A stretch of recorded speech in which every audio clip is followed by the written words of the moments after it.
All right.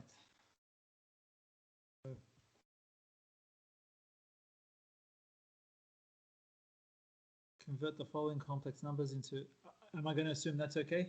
Converting now? What about you? You reckon all good, Stefan? All right. Using power series.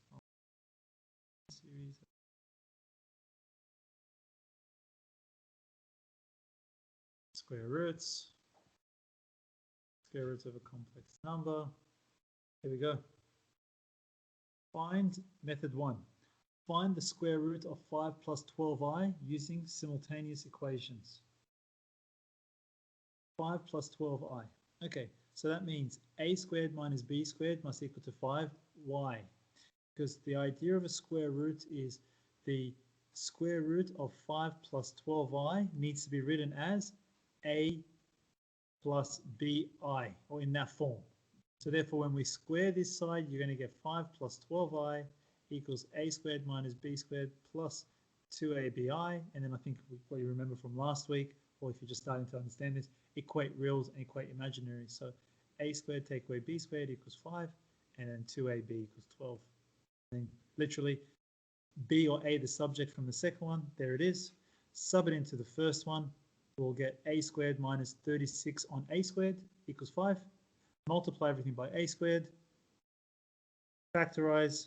You're not interested in the imaginary ones because the idea is even b. Wait, good point. A is real. Is b real? Yes. Yes. I like that you said that. Say it again. Having an I doesn't make it not real. Say that again. If you have an I, it doesn't mean it's not real. If you have an I, it doesn't mean it's not real. Okay. If you have an I, it means this component is imaginary. Right? The whole component is not real. But the number 5, or the number 6, or the number 10, 20, 30, root 20, all these numbers in front of I are still real. So A and B must always be real. That's just a fact. It's just the fact that you've got an I there telling you this component is imaginary, this component is real. So when you're getting here, we want A to always be real, so you can't use imaginary ones. So that's why we've always ignored that. We got A is plus minus 3. Sub it back into the original. You'll get plus minus 2. And then obviously the answer you're looking for is plus minus bracket 3 plus 2i. If it was a negative, this would be plus minus 3 minus 2i. That's the only difference. Otherwise, the whole math looks the same. Any questions? All right. Just move. Find the square root. Method 2, well, half of 12 is 6. Yep. Method 2 is just more observation. So the method 2 is like this. You guys eventually will memorize that 5 is a squared minus b squared, and 2ab must become 12. True? You think about it as, okay, a times b must be 6. So what number times what number gives me 6? Well, I've got 6 and 1 and 3 and 2. Then you got to go up here. 6 squared take away 1 squared. Am I going to get 5? I'm like, no, that's gone. 3 squared, 9. 9 take away 2 squared, 4. Oh, yeah. Now, in that case, I've already just worked out A is actually 3 and B is actually 2. If this said negative 5, that means A would have been 2, B would have been 3. And that's it, really. You're done. Once you know that, let's just take this away. Once you know that, the answer is plus minus 3 plus 2i. Easy? So that's the quick method. But whatever. All right, move. Find the square root of 8i. Again, let's see if we can just do it efficiently. Is 0. And then 2ab is equal to 8. That means something times something needs to give me 8. What times what gives me 8? Sorry, 4. Oh. What times what gives me 4? 4 and 1, and obviously 2 and 2. Will 4 and 1 ever subtract squared to give me 0? Probably not. 2 squared take away 2 squared? I think we found it. And is it positive? Yes, it is. So because 2 times 2 times 2 is still 8, and therefore the answer is plus minus 2 plus 2i. You have to talk to your teacher if they accept the second method right now. Oh, yeah, fast method like that, good, because they're worth 3 marks. So some teachers are like, no, I want to do the whole work now. Some are like, fantastic. We want you to be at this level, so good. Method 2.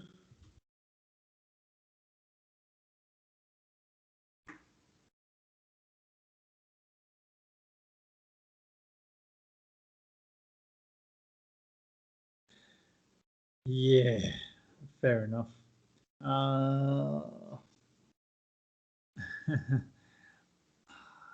Nah, I don't know. I don't think so. I don't think it's any easier than the ones I've just done. I don't know why you're saying. Personally, I never use simultaneous. I use the formula below, which are easy to remember and make the task much simpler. Modulus of z plus the real z on 2. Oof. I don't think so. I'm just going to say no to that. I don't think that's easier. Is that okay? But if you do want to see it, when I send this, you guys can work it out. It's just modulus plus the real bit over 2. It's good. It is good, but I'm not going to do it. The square roots of this is find the solutions of, okay. So the whole reason why you're actually learning the square root of these is because eventually you've got to solve questions like that, and you're going to have a little problem. You're going to have a square root inside your quadratic formula of 8i. But then because you've already worked out the square root of 8i, being this, you can now substitute that into your next line. And you'll actually be able to solve this particular expression now.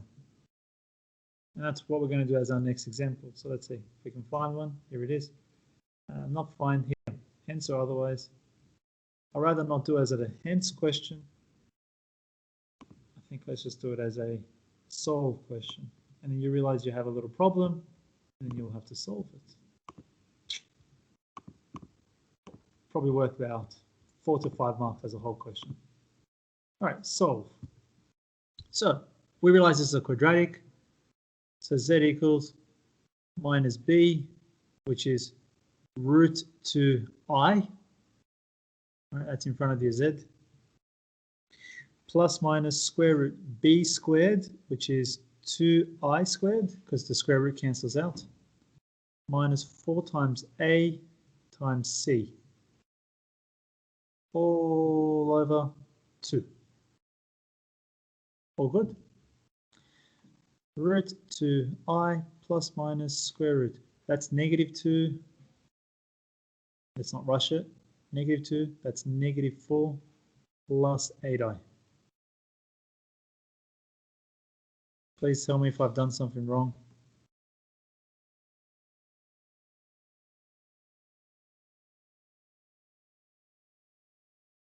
Okay. And we end up with that problem, and then you guys remember we learnt square roots of complex numbers. That's the only reason why you're learning square roots of complex numbers. So then you would go up and you'll be like, oh yeah, the square root of negative 6 plus 8i is equal to a plus bi. And then you'll do what you've got to do. Otherwise, what we're going to do is try to do the second method, which was negative 6 equals a squared minus b squared, and 8 equals 2ab. Is that okay? Do you want to take a guess at what a and b could be in this case? It's not always going to work easily, but whatever. What can a and b be? 2 and 4, no. 2 numbers are multiplied to get you 4. So 2 and 2, 4, 4 and 1. 2 and 2. 2 squared, take away 2 squared, is going to fail. 4 squared is 16. 16 take away 1 is also going to fail. So unfortunately, the numbers are not nice. So get rid of it and continue. B equals 4 on A. Whoops, 4 on A. Come back up here, sub it in.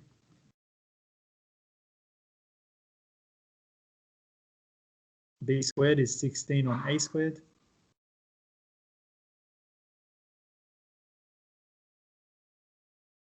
Bring everything to one side. Quadratic formula now.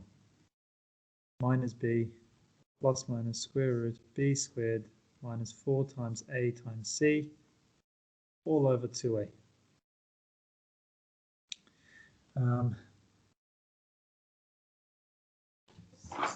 6,400. Oh, it did work out.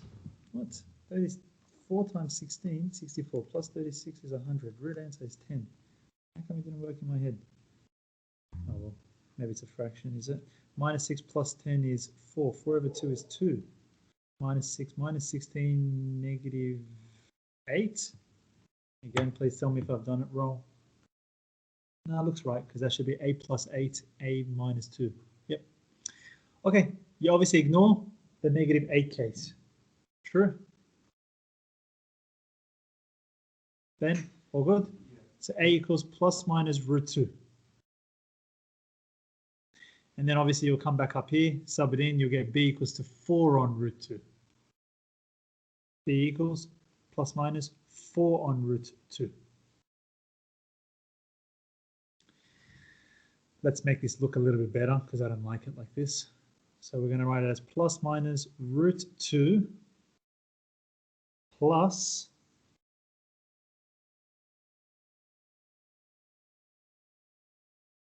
root 2 I.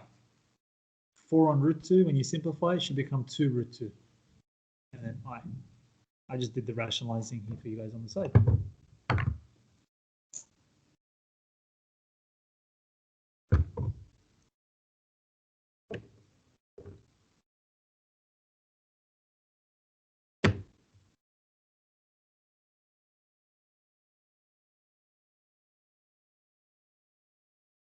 Sam, where did the root 2 come from? Where did the, okay, because a squared is equal to 2. A squared is equal to 2. So therefore a is equal to plus minus root 2.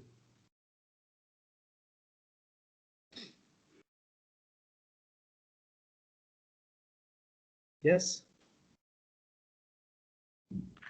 Yeah. All right.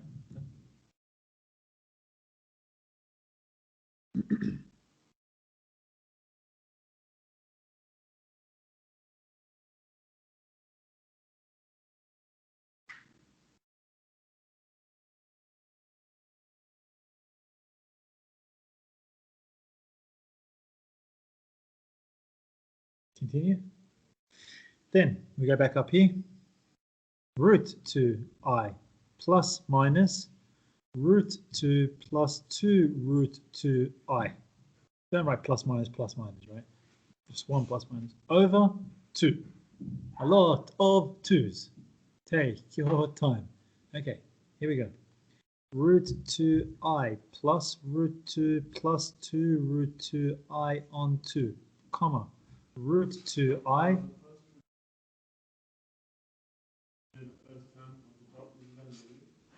No, it wasn't a negative already.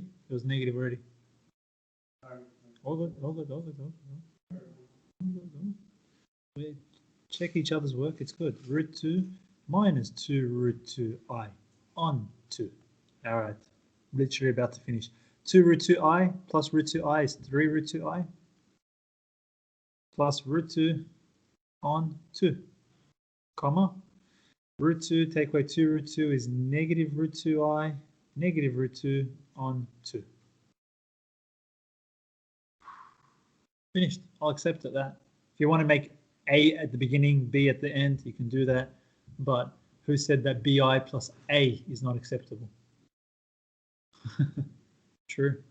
I mean, but you guys just need to know that that's obviously a real term here, and that's your imaginary term there. All right. So I'll rather you guys, if you're going to practice, I want you to rather practice these than square roots by themselves. Because the whole point of square roots is to be able to solve. So you need to be able to solve, get stuck, and then realize to make your own square roots.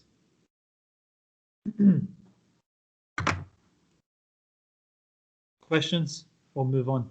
Anyone still writing at home maybe or anything?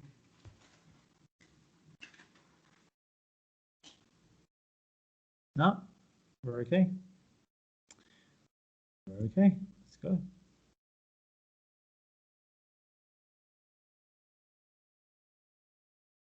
Conjugates. Okay, we remember what conjugate does. Obviously, just changes your imaginary component. Reciprocal of z and its conjugate. If the modulus is equal to 1, then 1 on z is equal to z conjugate. Yeah, but that's very specific. Again, helpful, but I think you got to prove more of these rather than use them. Z plus Z conjugate, I think you can understand the imaginary bits will disappear and you're going to have 2 times the real. But like, look, if it was me in my exam, there's no way I'm going to remember if I didn't at your age. That is 2 of these. I would have just said Z plus Z conjugate. Fair enough here. This plus this. By the time I'm going to write 2 reals, I could have already worked it out. The answer is 6. So it's up to you. That comes down to if you're going to get into all the jargon, that's when it might get a little bit harder. But maybe you guys also have the time because you've already done a lot of this. If you want to get a little bit more specific, sure, do it. But I'm not going to get into it too much. These ones, of course, again, your reals will disappear and you're going to get 2 times imaginaries now.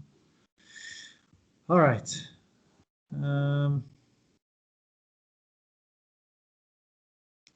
Yeah, good point to make. If I wanted to conjugate the whole thing, it's the same as conjugating each one and adding them up, and vice versa, and similarly with your products and divisions. If you're going to multiply something and then find the conjugate, it's the same as finding the conjugate of one and then multiplying by the conjugate of the other, multiplying by the conjugate of the other, and so on. That kind of just logically makes sense. Again, are you going to use it? I don't think so. These questions more are proofs. So they'll ask you to prove things. So P and Q are the roots of this. Find conjugate of P plus conjugate of Q. That's an interesting question itself, because if that's roots, that's coming down to sum of roots, product of roots, and stuff like that now. So you know that the sum of these roots could be like that, P plus Q, which is sum of roots. So you'll go and find the sum of roots, which is negative B on A, and you just find the conjugate of that. That's actually a really good point to make. I should write that one. A really good question. Finally, we found the question that I think would stump us. So write it down. Or, like I said, as I print it, up to you guys. You want to keep it right on there, but screenshot, whatever you got, whatever you've been doing.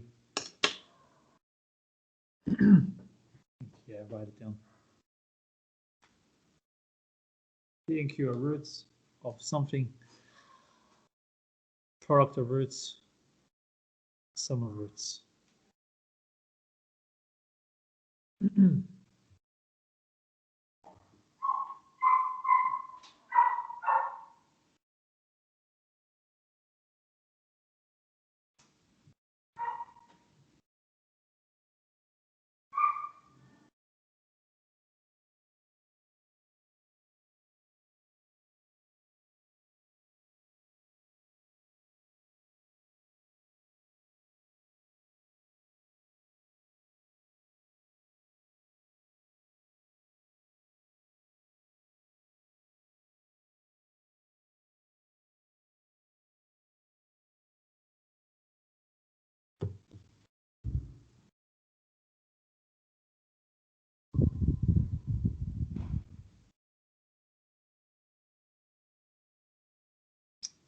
Done then?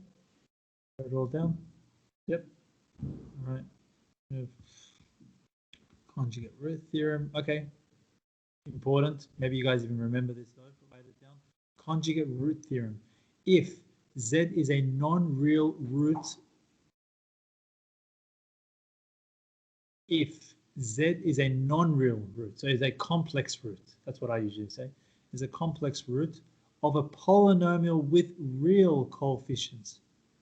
Some people seem to forget that. It has to be real. So like this top one is not real coefficients, right? It's got an imaginary there. It's got an imaginary there. It has to be real coefficients. But if you've got a complex root with real coefficients, then the conjugate is also a root. Very important one to remember because you're going to get cubics, as you can see here. You're going to get a cubic. But the fact that you've got a complex root, you straight away have the other one. It's not like in polynomials where you had one root and then you had to do polynomial division and all that stuff. You've already got a root. So you straight away can get the second root. Now, prove that 2 plus I is a root. Well, for 2 plus I to be a root, what must happen? In general, what must happen? If something's a root.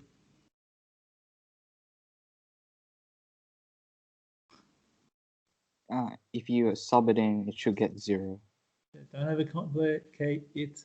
You sub it in, it should give you 0. There it is. Sub it in, do a bit of math, gives you 0. 2 plus I is a root.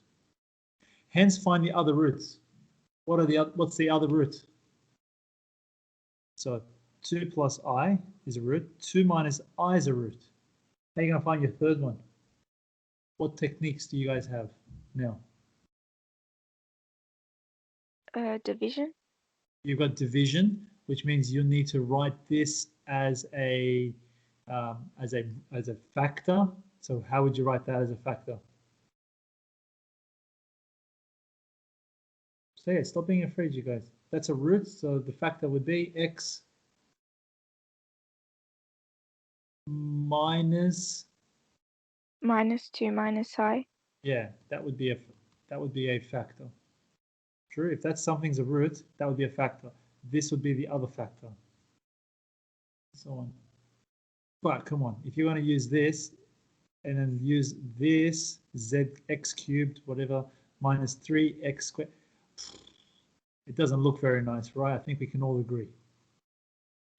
Use a sum and product of I think roots. that's the best one. You've got 1, you've got 2, you've got alpha missing.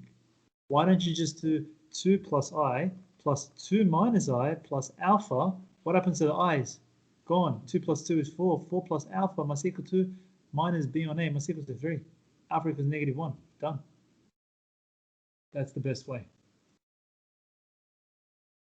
And that's exactly what this guy's done, which is good. Good to see that. So write that. Now, not always the case. Sometimes you might have, like, I think we're going to avoid long division with I as much as we can. If you had to do long division though, this is the one you should have chosen. So sometimes you might have to because power of 4. If it was, don't choose them individually, choose them combined. So expand that, which becomes a difference of 2 squares. Right, if you want to think of it like that. Oops. No, it's not a difference of 2 squares, is it? No. You're going to expand that, which gives you what? X squared minus, I hope I'm not wrong with it, minus 2x plus ix minus 2x plus 4 minus 2i minus ix plus 2i minus I squared, which is plus 1. If I'm not wrong, this and this should cancel. This and this should cancel. Yeah, we're good. X squared take away 4x plus 5. That's what you use as your factor to divide. Make a note of that, I think. Yet, same thing. You're going to make a note of that. It's really important for you to know that if you're going to use polynomial division, you actually don't pick the single root. You pick the expansion of that, which becomes a quadratic, as a factor. And then fair enough, but like with that one, obviously the alpha case, sum of roots, product of roots makes way more sense.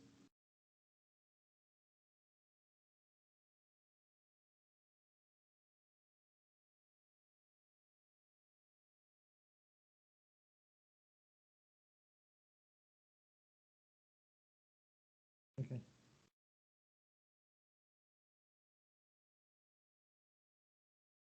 Move on.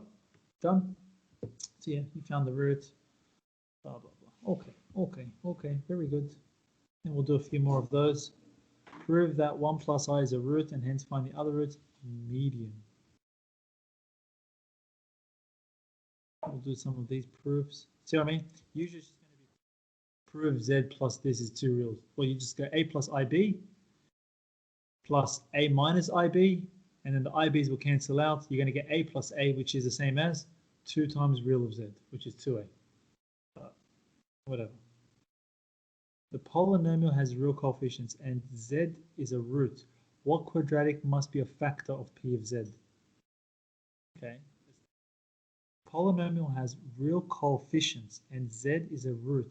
What quadratic must be a factor of p of z? Oh, of course. But of course. Come on. Tell me something that as soon as you're reading it, look, wording is a bit different. You guys probably saw that. I had to read it 2 or 3 times. The conjugate root theorem. Yeah, right. Don't forget the whole thing. The real, and it's got a complex root.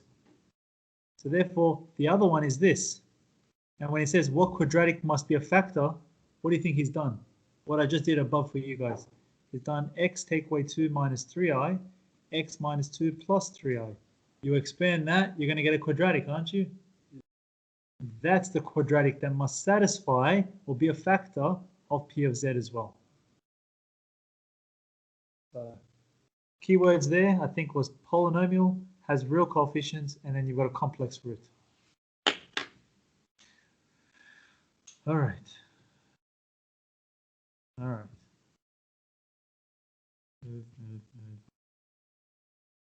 I think we're getting there. In lesson 7, we look at complex numbers and vectors in the complex plane. We cover complex numbers, vectors, translation, triangle laws. We're getting there to the stuff that's actually difficult now. Make sure before we move on, I just want to see what is that 153. Other than vectors, find the midpoint. All vectors, vectors, vectors. Locus. Vectors, locus. Oh yes, that's the one I'll do today then. As always, I'm going to leave vectors and locus last. That's just the way I like to teach it. So we're going to get into lesson 9. So vectors is lesson 7 technically, and then lesson 9 would be. So let me make a note of that. If we finish.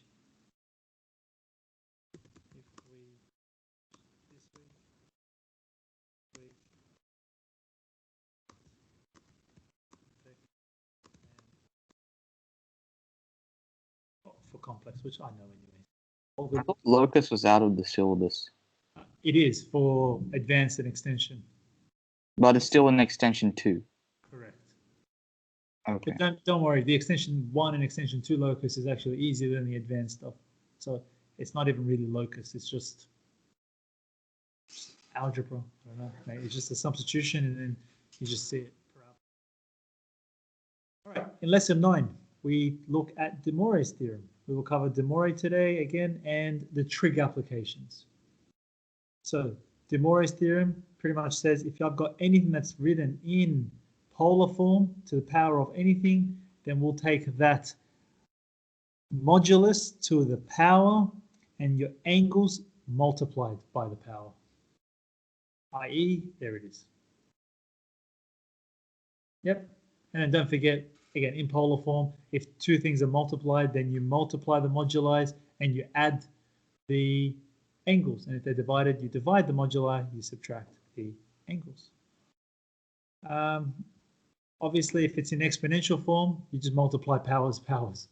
Nothing's fancy there. So that just becomes I n theta. Although it is often not as useful for further study. Exactly. Exponential form, pretty much useless. But the reason why they've introduced it, it's useless for complex numbers. It helps for other things in university. So they've introduced it because a lot of students would move into uni, have never seen this, and then they get stuck. So they introduced it now just so people are more comfortable with them at uni level. Okay. Move. With theorems, De Moivre's. Proofs. Yeah. The only proof you need to know with De Moivre, or not need to know, we will look at would be to do De Moivre's theorem via induction. But that's a question that I've got ready for you guys coming. Okay. But that's it. Otherwise, proofs in general, you don't need to know. You're meant to actually prove. It's not something you're meant to memorize. It's just meant to be done through like letting z become a plus ib and then proving it, which is what locus is about as well. This is pretty much a HSC question. That's how they're worded, A, B, and C. Write Z 1 plus I at polar form. I think you guys know it. Again, don't forget, most important thing is keep your quadrants in mind. So this is in the first quadrant, so it's just 45 degrees. Root 2 cis. Express that in polar form. So that to the power of 5 is right there. Root 2 to the power of 5. That becomes 2 to the power of 1 over 10. Right? Because root 2 is 2 to the power of a half. No, not 1 over 10. 5 over 2. 5 over 2 and then 5 pi over 4. Or in this case, 4 root 2. Don't. Now, do what I'm about to say. I'm going to say don't do that, but no, you have to do that. Oh look, okay. Let's talk about it. Let's just talk about it. Look, we did do it. You guys will see it once we get to the solving bit. We did do what I'm about to say. You need to do. It's not so important in this stage. It will be in later on, which is maybe why he's actually emphasizing it now. What you guys got to remember is you've got restrictions. What's your maximum theta that's allowed in complex numbers? Technically, 180. What's your minimum? No. 45. No.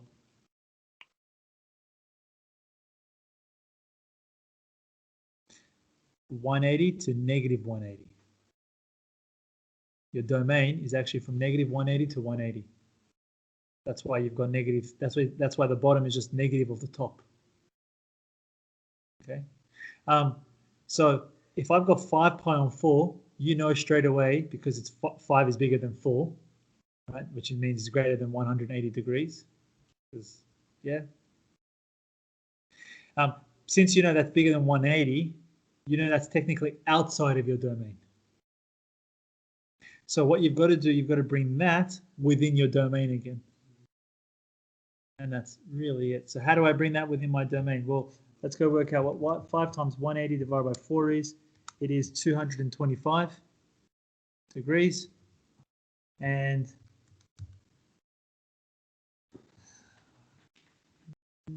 yeah, allowed. I'm going to do it a little bit differently, I think, than maybe even he's done it. We're going to always subtract 360 because that's what we've been doing even in 2 unit and 3 unit, right? So this was 225 degrees. Our answer would look more like this. So 4 root 2 cos 225 subtract 360, you're going to get negative 135, which is negative 3 pi on 4, plus I sine negative 3 pi on 4. And that's it. We can leave it at that. I will go one more line if you want to see it the way he's done it. That becomes 4 root 2 cos. And then if you remember, what's a cos of a negative? It's still positive. Positive becomes. Why? Because cos of a negative, if it's an even function, becomes positive again. Plus, well, in fact, odd function, the negative comes outside. So if you sign a negative, and that's the answer I actually want, not this case. So we're not going to do that. That's the answer we're going to look for. So maybe write that down as an example to convert from this. All you want is just converting from that into an angle that is within this particular domain. So just write, cos 5 pi on 4 plus I sine 5 pi on 4. It's outside of our domain because our domain is this. This is 225. So we subtract 360 and then just write cos is an even function, so therefore positive. Sine is an odd, so therefore negative, and that's the answer we're looking for. These are obviously the same answers. It's just that my one's different. And again, that's just a good point. When you're looking at answers from your teachers and stuff, you can see the working out is just different. It's the same answer, but it looks different. So don't be afraid if you look at the back of the book and you're like, wait, I got it wrong. You didn't.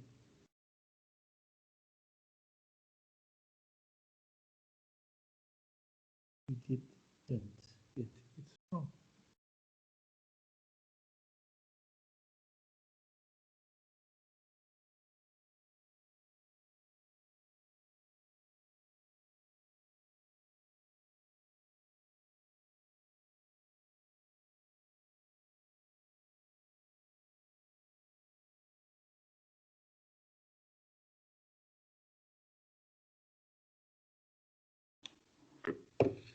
All good? And then the last one was hence express it in x plus iy form. I think you guys know now. If you want to x plus iy form, if you've got this last line, let's just do it from here. Go. We would put cos 135 in our calculator. That gives me negative root 2 on 2. Negative root 2 on 2. Sine 135 gives me positive root 2, but then that's a negative, so negative root 2 on 2 again. I times by root 2 inside, root 2 and root 2 becomes 2. 2 times 4 is 8. 8 over 2 is negative 4 minus, and then same thing, isn't it, 4i? And that should be the answer. Negative 4, see? Same answer. Just look at the angles are different. He's got this, but we don't do it that way. That's it. It's a different teacher again, different math. It's great that you guys are able to see this because I always say it's different, and I think you guys just go to school and you see it different. But I'm trying to show you here. Here's another person. It's just different. It's not the way I teach it to you guys. Be careful when you learn it at school. Your teachers are very likely just using this particular resource. He just created this for all the teachers of New South Wales. Let's go.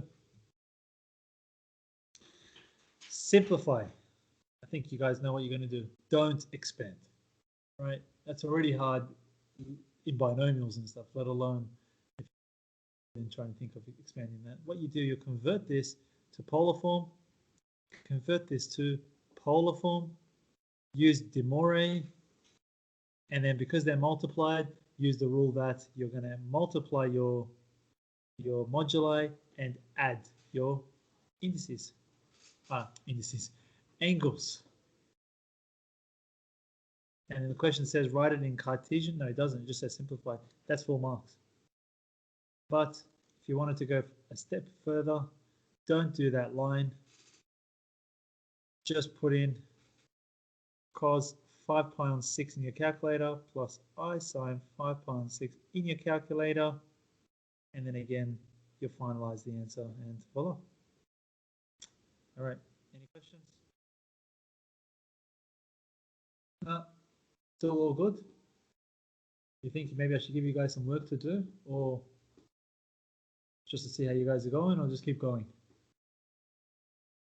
You want to do a couple questions soon? Okay, let's just on everything or more on this. You see, the thing is, what you can realize, if you can do de Moivre, well, now you can convert to polar form. Now you know your angles. You've learned how to multiply. You've learned how to, you know what I mean? Like you're pretty much doing everything. So if you're at this stage of de Moivre, if you can do it all, if you can do a question, then you can say you know quadrants, you know how to convert to polar form. All right, then I agree. Let's do this. Yep, give me that one. Using de Moivre's theorem, although I show that for every positive integer, I would like that. I think not yet. So let's do trig applications. Here it is. Let's just do question 2. Anyone copying anything from above wants me to go back up, or? All right. Go. Simplify. Let's get it all the way to Cartesian. So they should be specific in your exams. We're going to write in I polar form, and then of course double I. We'll say go one more step or 2 more steps and get it into Cartesian form.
Pretty good.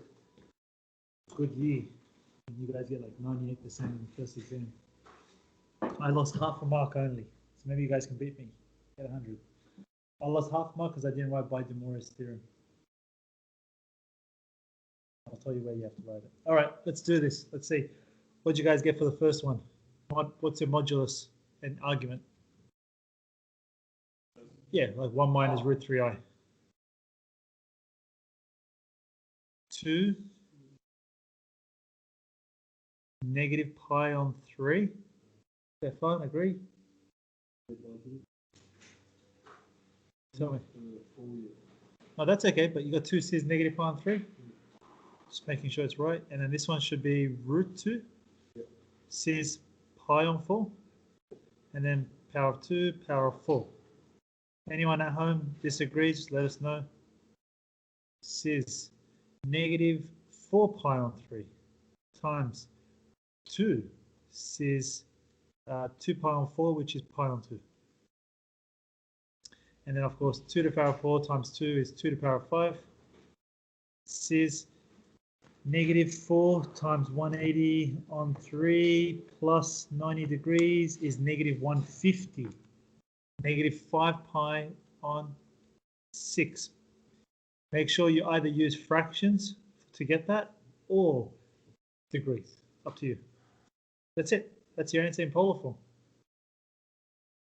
Isn't it? Am I wrong? I could have done something wrong. Anyone at home? Are we supposed to add the arguments? Didn't I? You might. Did I? Negative 4 over 3 plus a half. No, it's right. I added them. Do negative 4 over 3 plus a half. Negative 4 over 3 plus a half. It gives you a negative 5. Put the 4 down. That's right. 2 to the power 4. Yeah, negative 5 pi on 6 then. So fine, what are you thinking about? Agree? 100%. Where did you get stuck?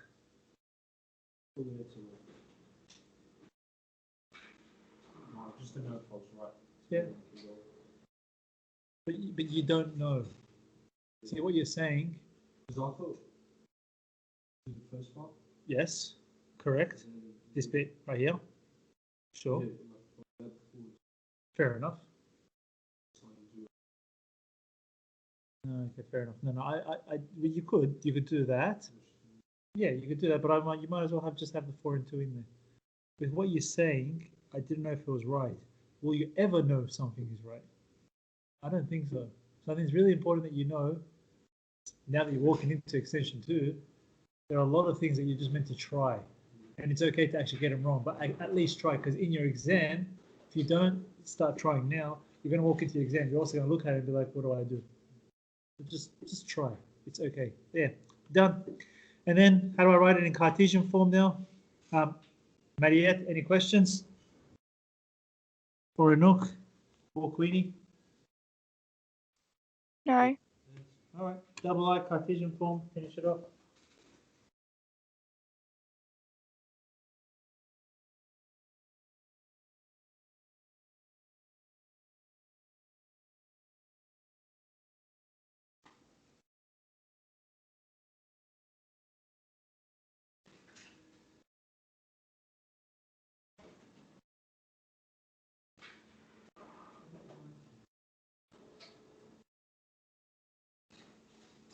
counting now, 2 seconds.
Just let it do its thing. All right, double I, do we have an answer? Tell me. Cos, what is that? Negative 5 times 180 on 6. Cos answer, wait, what was it? Negative 150. Cos answer is negative root 3 on 2. Sine answer, negative half. So negative half I. And then it's just a matter of going 2 to the power 5 over 2 is 2 to the power 4, which is 16. So negative 16 root 3 minus 16i. That's it. Yeah, you guys will use a calculator, whatever. Guys at home, all good?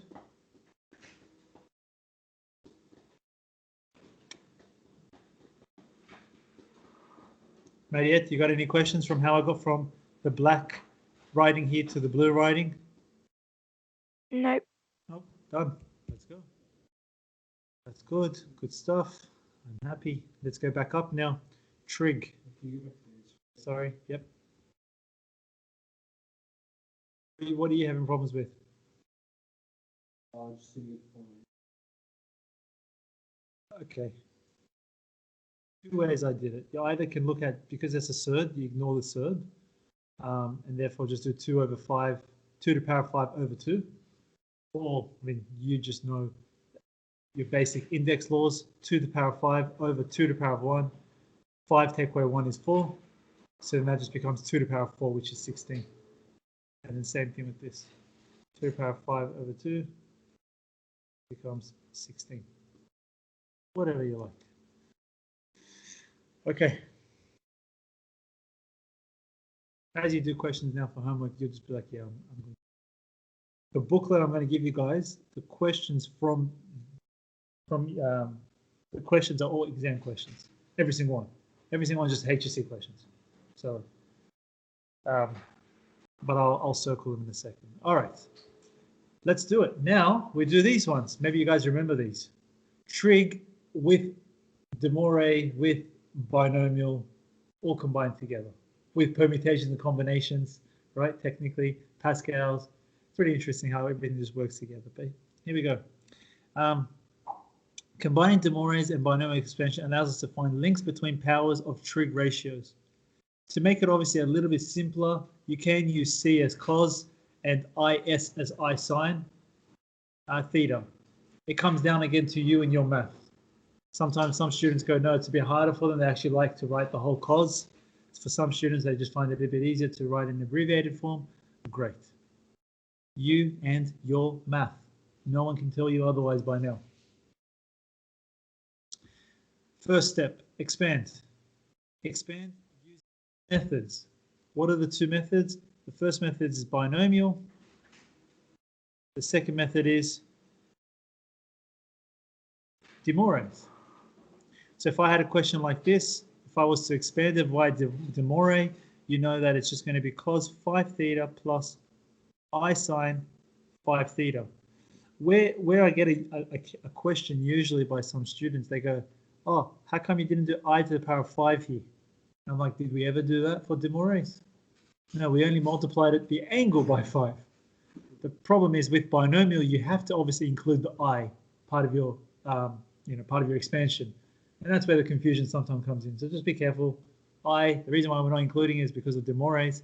With binomial, it's going to look like this. 5 choose 0, and then the first one to the power of 5. Plus 5 choose 1.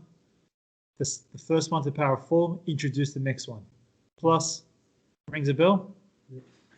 Now, just as a helpful tool, right?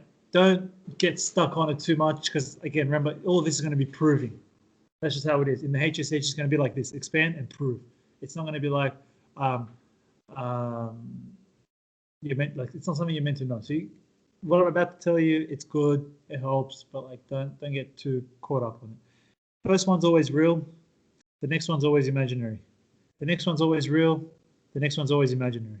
The next one's always real. The next one's always imaginary. It's just a fact. It's just how it's going to be.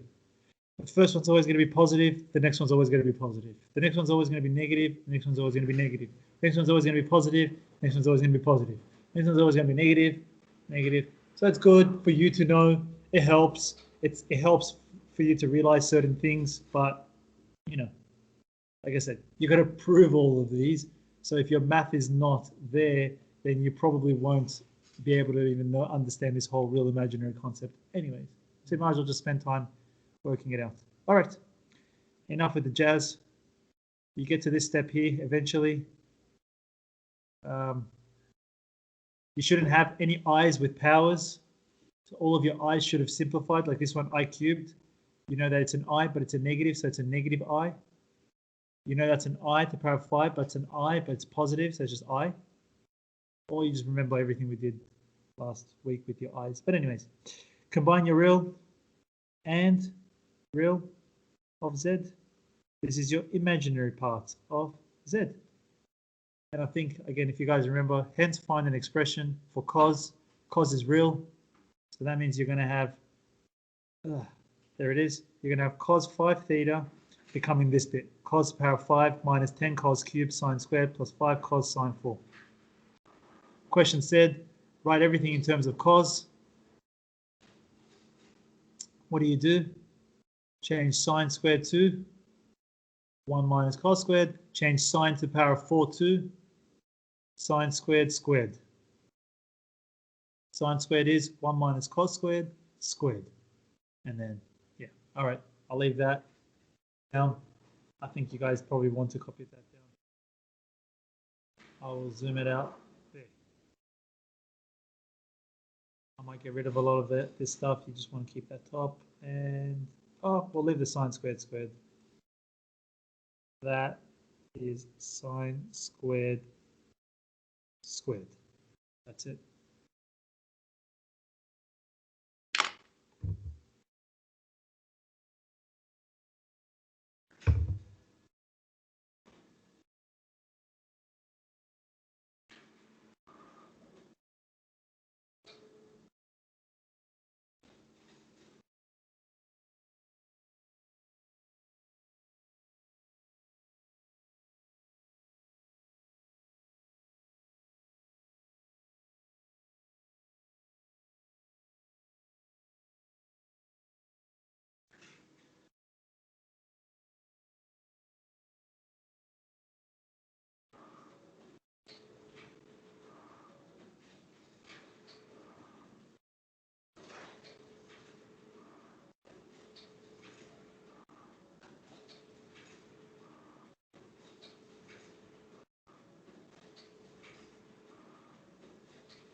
Done? We're happy? Now, you're not always going to be able to convert to just sines or just causes. So just keep that in mind, and that's okay if you aren't able to convert it all to sines and causes, because the question wouldn't have told you to convert it only in terms of sines and causes. Anyone think they remember how to find tan? Yeah. Any ideas? Let's do. Okay, done. We'll make it up. I can't obviously tell you what it is as a proof. We're just going to say find. So we're going to do this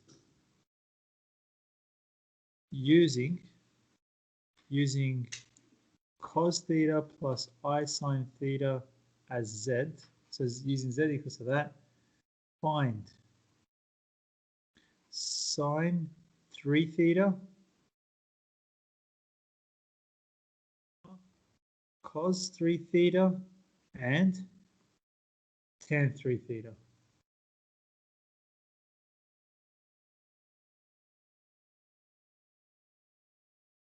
So, I. How do we start? What's our first step?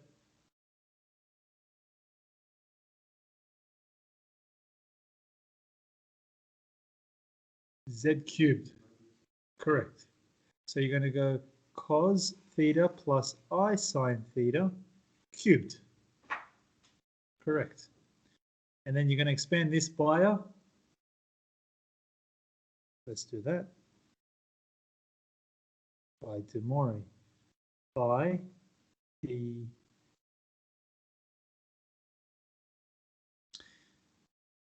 and since we're here, also expand using binomial. So there should be cos cubed plus 3 cos squared I sine theta plus 3 cos I squared sine squared plus I cubed sine cubed theta. And then write by binomial. And then what do we have? We've got cos cubed, which we know it's going to be real and positive. I said this one's also going to be imaginary and positive, which we can see it's true.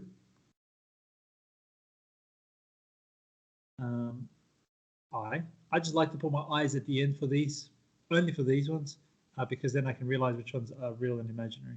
This one I know it's going to be real, imaginary, real, but I know it goes positive, positive, negative, which makes sense as well because I squared. The negative 3 cos theta sine squared theta. And then I know the next one's going to be imaginary, but it's also negative. So it's negative sine cubed theta and then I. And then obviously combine your real and imaginary.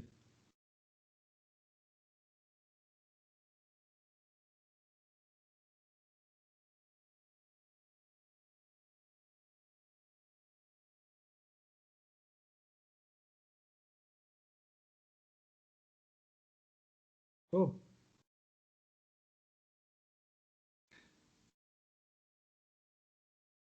Any questions? So what does sine 3 theta equal to?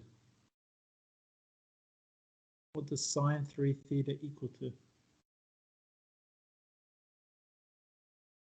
Ben? No, incorrect. Sine 3 theta. Think about it. There it is. Equate. That must equal to this guy. 3 cos squared theta sine theta minus, again, anyone at home having problems with that? Please. We're done. Do you need to do anything else? No, because I just said find sine. I didn't say leave it in terms of anything. But what could you have changed this all into? Only sines. Can you ever get to just causes? No, because you're going to have a single sign regardless here and even this one here. Cos 3 theta. There it is. That one's real. That one's real. So cos 3 theta is cos cubed minus 3 cos theta sine squared. Done. We're up to tan. What's my idea for tan? Sine and cos. Sine on. Okay, before we continue it, please, if I ever give you a part I, because I will in your exam, if I give you part I as complete this and write it only in terms of causes or only in terms of sines, don't use that one for tan. For tan, you want the original case. So don't use your answer you've just done in I. You've got to use your original case that had sines and causes. Make sense? So just be careful. Yep, sine over cos. Okay, next line, sine. Well, let's move it down because I'm running out of space there. All right, sine.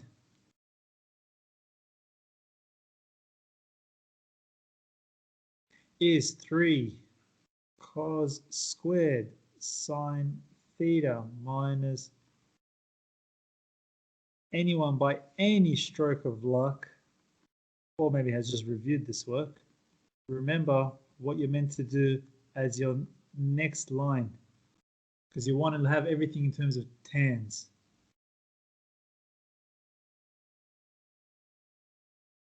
What do you mean by that? Simplify is what Stefan said. What do you mean?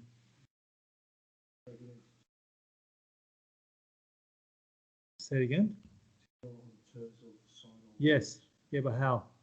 You're right. He's saying you want to get in factorize?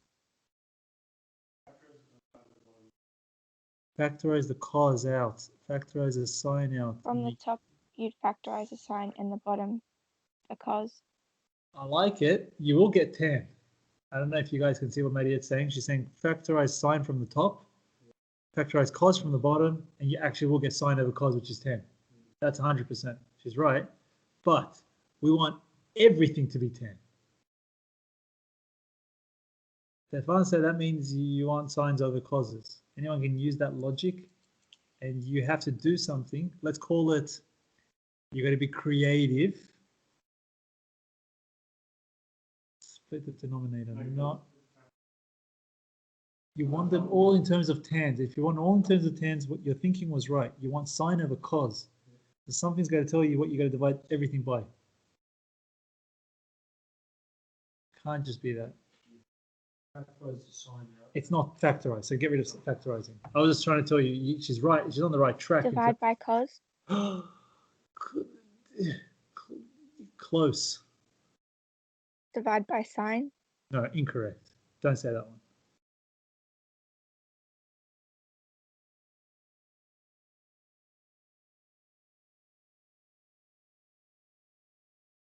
You said divide by cos here. I'll divide by cos. Well, how is that even a 10? But fix the problem. You're there. Say it. You divide everything by cos cubed.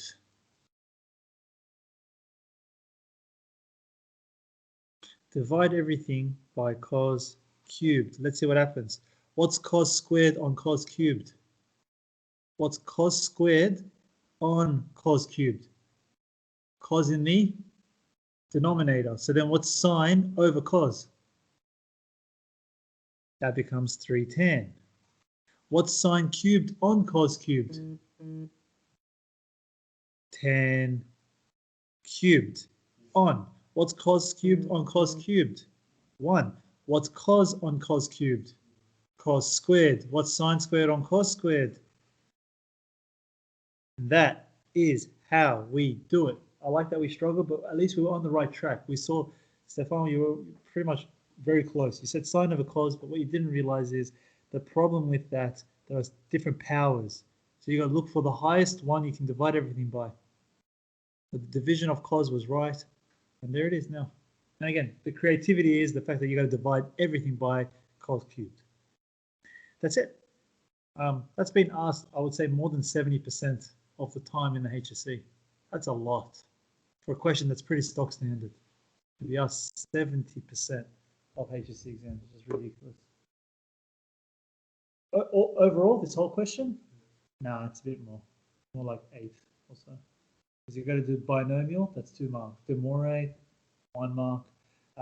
Equate for each one, 1 mark each at least. Do 10, and then you got to divide. It's about 8 marks.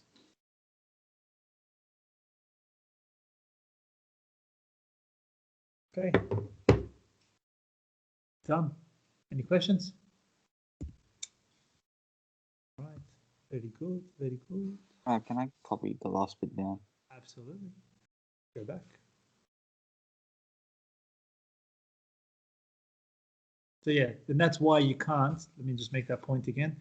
That's why you don't use the simplified answer here if the question ever said change sign to just signs or change this clause to just clauses. Because then you would fail with 10.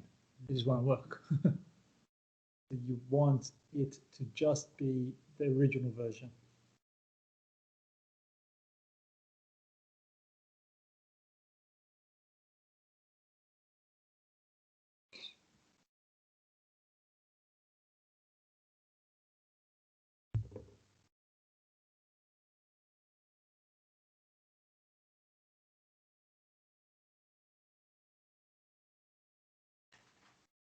Yeah, Sam, I got it. Let's move it. Move it.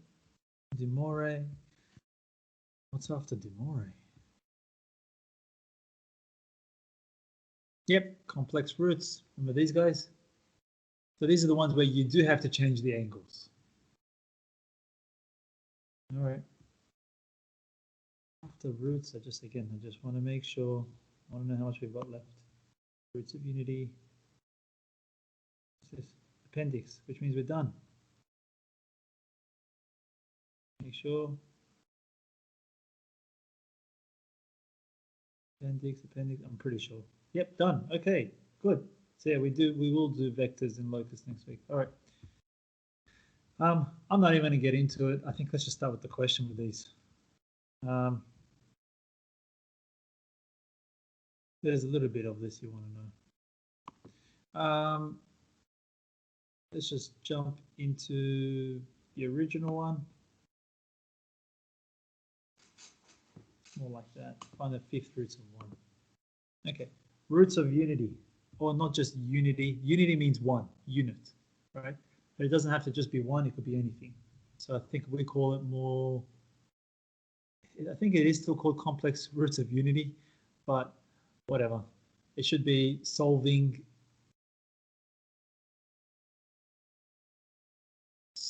complex roots.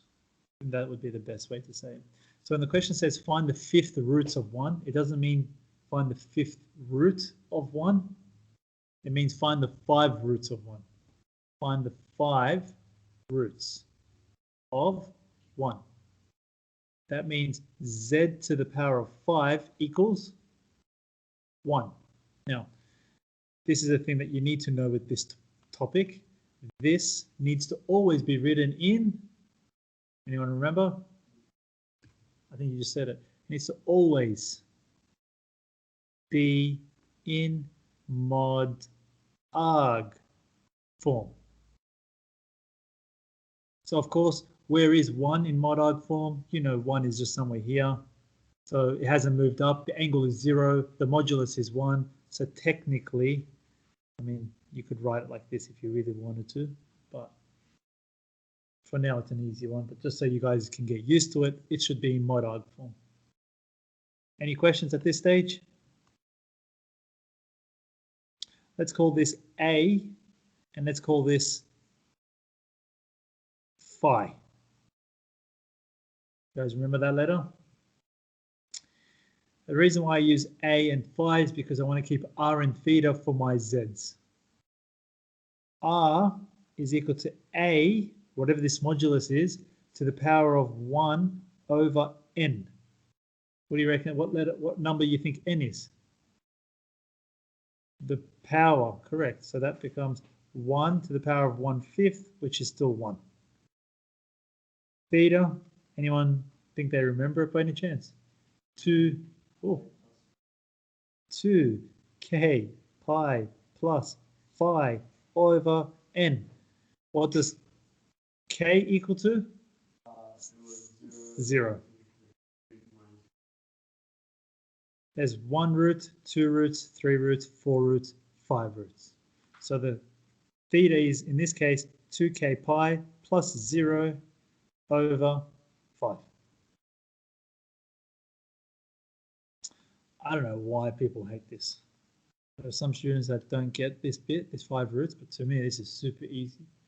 You just memorize this r and theta, and you understand it the way I've said it. Easiest 3 marks you're ever going to see. In something that is not at the beginning of your HSC paper, this is at the end, which means it's hard. But all good.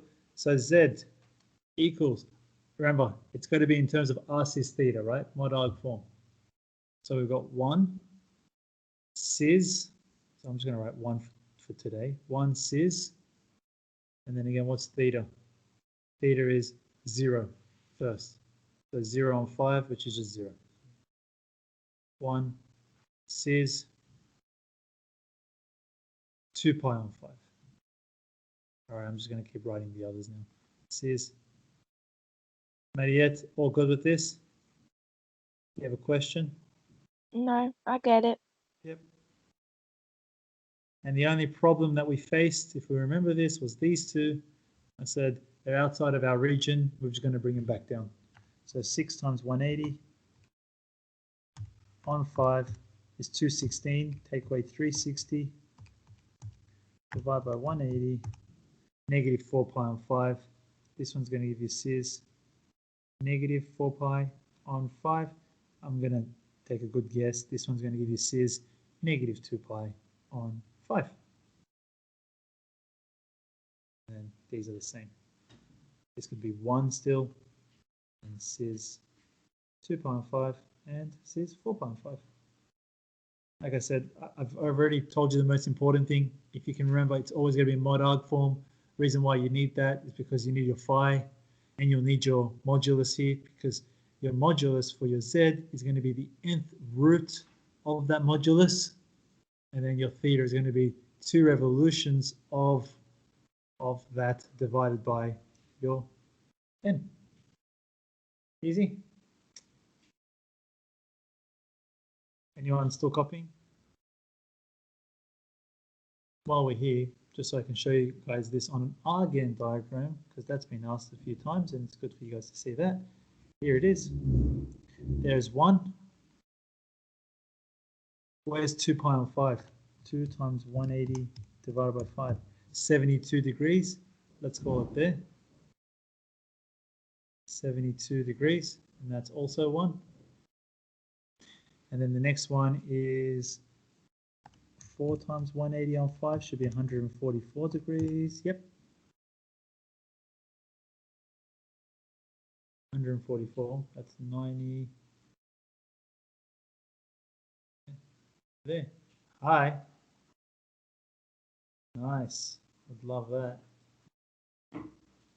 There. And there.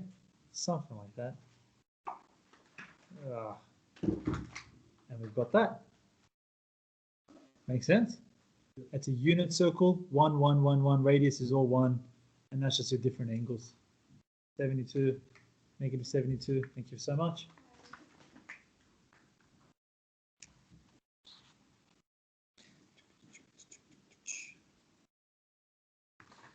All right. Good. Done. Anything I need to talk about here? Yeah, actually. Let's talk about omegas. Remember omegas? Omega was that W looking letter. This is omega. Omega is always this guy, not 1. It's always the second term. Because if it's the first term, you're going to have a lot of problems. This guy.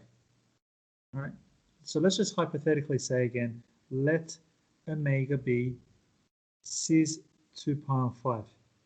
What would omega squared be equal to?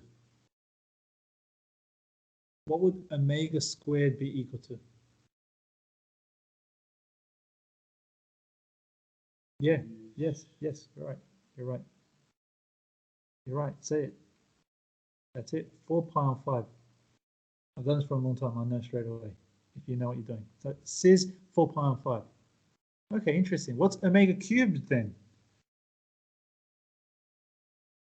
Cis 6 pi on 5, which is right up here. What's omega to the power of 4 then? Yeah. You guys realizing what I'm trying to show you? So essentially, isn't this the same as saying this is 1 omega, omega squared, omega cubed, omega to the power of 4? So if I came up to you and I asked you now, I will, again in your exam, this will be a question. I'm going to say, what is 1 plus omega squared plus omega cubed plus omega to the power of 4? There are a few ways, and we're going to talk about that even more again next week. I would like to look at omegas, because omegas are they're probably harder than unity to understand. But if I came up to you and said that, what do you know about these? What are so special about, what are these called again? Just in general. When you solve for something, what would you call them? Roots. So what does this mean when I'm writing it like this now in orange? Say it again. Sum of roots. Sum of roots. Okay, and what would the sum of roots equal to in this case? Z5 equals 1. What should it equal to? What are you missing? Aren't you missing power of 4, power of 3, power of 2, power of 1? So what should it equal to? Come on, don't make it harder than it is. Look, it's all missing. So what does it equal to? Sum of roots equals to? 0. It's missing. Z4 is missing. Isn't it minus B on A? All right, Z cubed missing. Okay. So if you know the product of roots is equal to, sum of roots is equal to 0, you just proved 1 plus omega squared plus omega cubed plus omega 4 equals 0.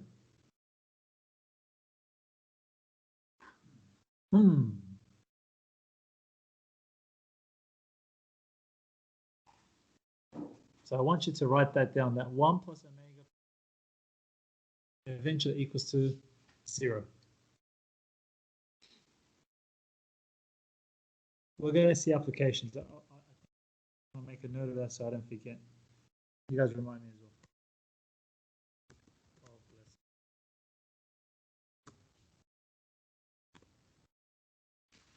That's what I really want to do. That sounds good. Because that's actually the band 6 questions. Omegas are band 6s. If you can get omega wrapped around your head, you're looking good for all the hard questions. See, because within that, I think you guys can see, I can play around with this, right? I can say, I don't know, 1 plus omega squared now, negative omega cubed, negative omega power 4. Right? Just rearrange, make it equal to 0. I can do that. It's endless now. So, anyways, we have to work on that a little bit more. But that's okay, at least you got to see it today. Let's do another unity one and we'll leave it at that. So find the fourth roots, find the cube roots of 8. Yeah, see, right there, bang, bang. Hey, look, that's what I just proved to you guys. Look, prove this equals the negative of that, but we just pretty much did that. Oh, that's all right. I will come back to that. Let's just do this as a question for our last one for today. Paste. Okay, find the fourth roots of this. So that essentially means this. Z to the power of 4, so solve. Z to the 4 equals 8 root 2 minus 8 root 2i. Again, this needs to be in mod arg form.